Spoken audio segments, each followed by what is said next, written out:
Nous abordons cette partie que tu avais voulu un peu, que tu m'as suggéré, ce que tu voulais appeler la fin des mondes. Bon, on a un peu parlé.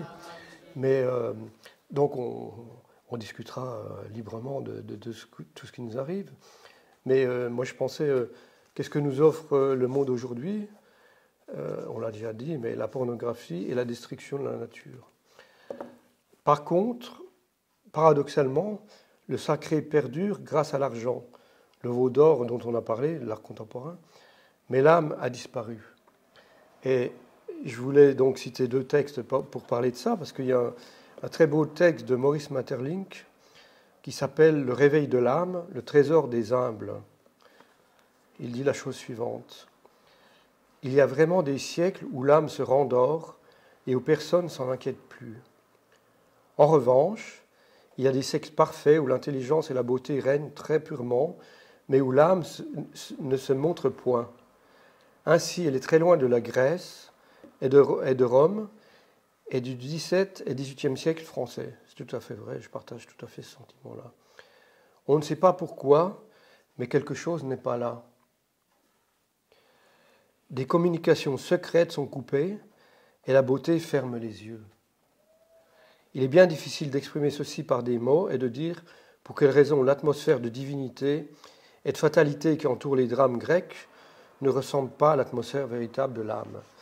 Et moi, j'ai ce sentiment très très fort. Malheureusement, je n'ai jamais voyagé en Grèce, un peu en Italie, mais vraiment que l'âme a disparu. Alors que l'âme, je l'ai senti en Égypte, je l'ai senti au Mexique, au Guatemala. Il y avait quelque chose qui, comme il dit, on ne sait pas pourquoi, mais les communications secrètes ont disparu.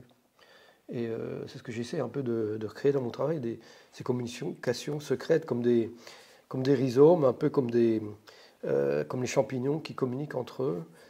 Et c'est un peu ce serait un peu le rôle de l'art, quelque part. À t'écouter et en repensant à ce qu'on a échangé effectivement sur la question de la fin des mondes, on pourra revenir sur cette expression peut-être. Moi j'aurais envie de dire que Jean-Pierre Sergent c'est l'artiste ou c'est le plasticien qui entend en quelque sorte refaire des mondes, on l'a évoqué tout à l'heure, enfin refaire des mondes, en tout cas pallier à l'absence que tu viens de citer, alors qu'il manque quelque chose, et donc cette question de pallier à l'absence, je trouve que tu la poses dans ton travail, ce que tu en dis, enfin, on l'évoquait, hein, il y a une sorte chez toi de désir ontologique, c'est-à-dire Oui. l'idée de refaire, je ne sais pas si c'est refaire, parce que je ne sais pas si on refait les choses, mais de faire un monde où les relations aux autres êtres, être étant entendu dans un sens très large, hein, aux autres étangs en quelque sorte, les relations aux autres étangs seraient différents de ce monde dans lequel nous sommes. Donc, enfin, pour moi, c'est un peu ça ton travail aussi, c'est rebâtir, enfin bâtir, construire une autre ontologie du rapport aux êtres. Moi, je voudrais m'arrêter un peu sur différentes choses hein, qui peut-être te surprendront, hein, je ne sais pas. Moi, je voulais revenir sur la question de la pornographie, parce que c'est cette question que tu poses, hein, de la pornographie, avec ce mot qui est finalement un mot polysémique aussi. Hein, c'est aussi un mot qu'on attribue à ton œuvre parfois, à ton travail, travail pornographique, et je pense que ce n'est pas tout à fait le même sens, ce n'est pas le sens dans lequel tu l'emploies. Et je me dis que du coup, quand tu emploies le mot pornographie pour caractériser le monde contemporain, c'est pas seulement au sens sexuel du terme, non, c'est de façon plus générale. Oui, bien sûr, plus générale. Oui. Tu peux développer par rapport à ça? Eh bien, oui, c'est de même que la violence, mais je crois qu'on a un peu évoqué ça tout à l'heure. Oui, la destruction du monde est d'une violence infinie. Mais bon, je ne veux pas trop développer là-dessus. Moi, j'aimerais revenir sur la fin des mondes, parce que nous sommes les derniers des Mohicans, quelque part. Non, mais c'est vrai. Et, tu sais, quand on était jeune, on rêvait des Amérindiens et tout, mais pratiquement toutes ces tribus ont disparu. Je reviens à quelque chose, je ne réponds pas du tout à ta question, je m'en excuse. Je m'en excuse. Mais je vais citer un texte de Le Comte de Lille, qui écrit ça en 1872, et il décrit exactement la situation dans laquelle nous sommes. Et déjà à cette époque-là, vous vivez lâchement, sans rêve, sans dessein, plus vieux, plus décrépit que la terre inféconde. Châtré dès le berceau par le siècle assassin, de toute passion vigoureuse et profonde, il dit châtré de toute passion vigoureuse et profonde.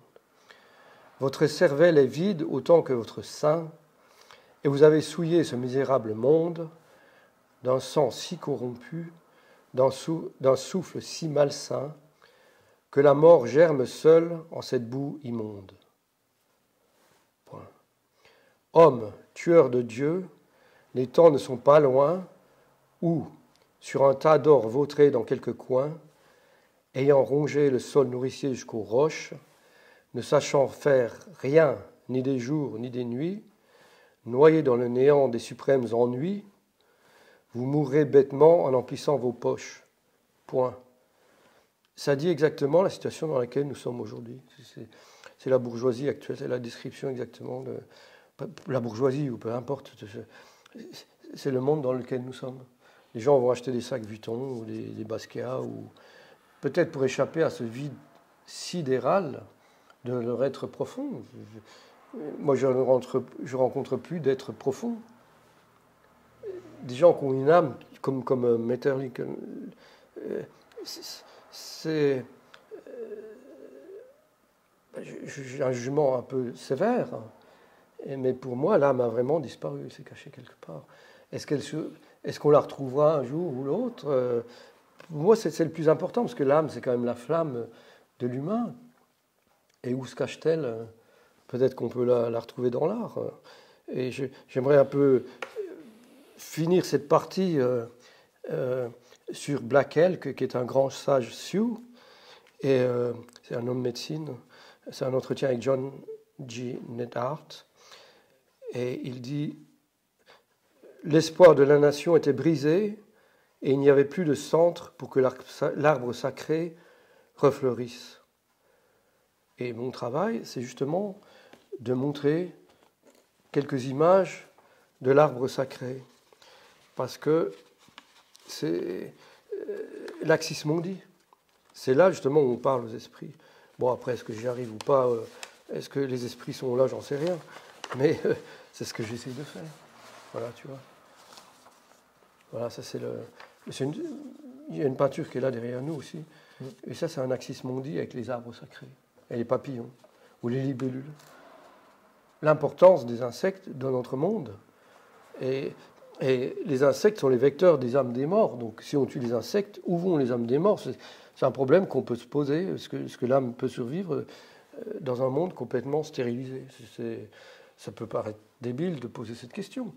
Mais les Tibétains pensent que l'âme se réincarne. Bon, s'il n'y a plus d'insectes et même les vers de terre disparaissent, on est mal barré, quoi. Il se pose le problème aujourd'hui de l'immortalité de l'humanité, quelque part. Personne n'en a rien à foutre, sans doute, mais c'est une question qui est arrivée dès l'aube de l'humanité, puisqu'on enterrait les morts avec des fleurs, avec leurs armes, pour qu'ils puissent survivre dans les autres mondes. Et si les autres mondes n'existent plus, nous sommes castrés, nous n'avons plus d'existence. On ne peut même pas parler d'existence spirituelle, mais d'existence humaine. Et c'est pour ça que j'utilise tellement d'images comme ce dieu de la foudre qui recrée le monde. Il faut que mon travail soit foudroyant. Il faut qu'il crée comme une étincelle qui régénère le monde, bien sûr. Et donc, moi, je me bats contre les fins du monde, les fins des mondes. Est-ce que j'y arrive ou pas? C'est un peu mon challenge, si tu veux. Est-ce que du coup, est-ce qu'on pourrait dire qu'il y a une philosophie de Jean-Pierre Sergent? pas, enfin, une anthropologie au sens de conception du monde et de conception des hommes, hein, de ce qu'est l'homme. Hein.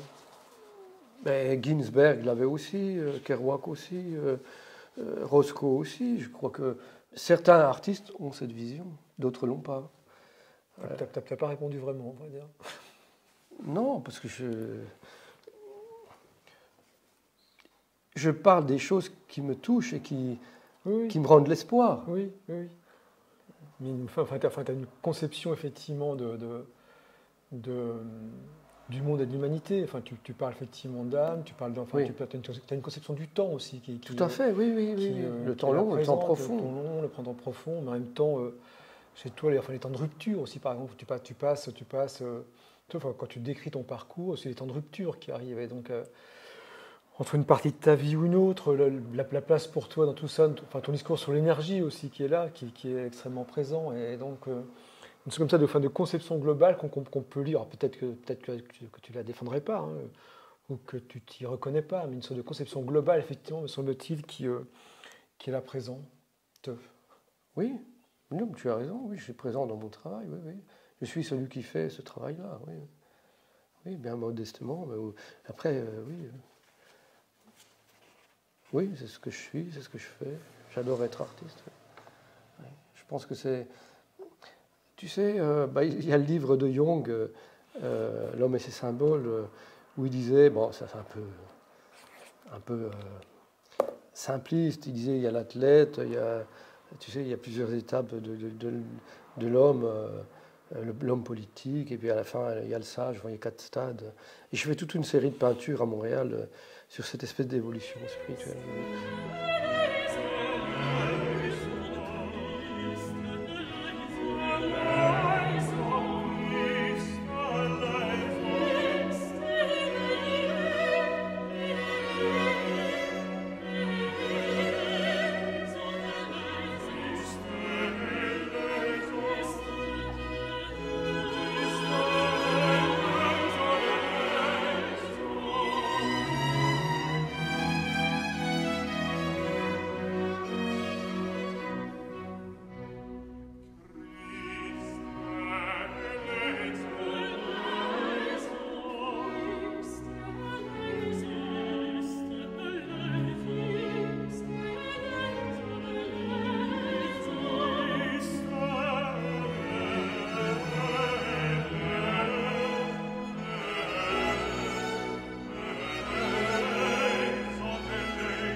Je pense qu'on ne doit pas rester dans la même case toute sa vie. Et on peut parler quand même d'avancement. J'espère que je suis plus avancé aujourd'hui que je n'étais avant, ou peut-être c'est toujours le même, mais j'ai peut-être agrandi mon cercle d'influence.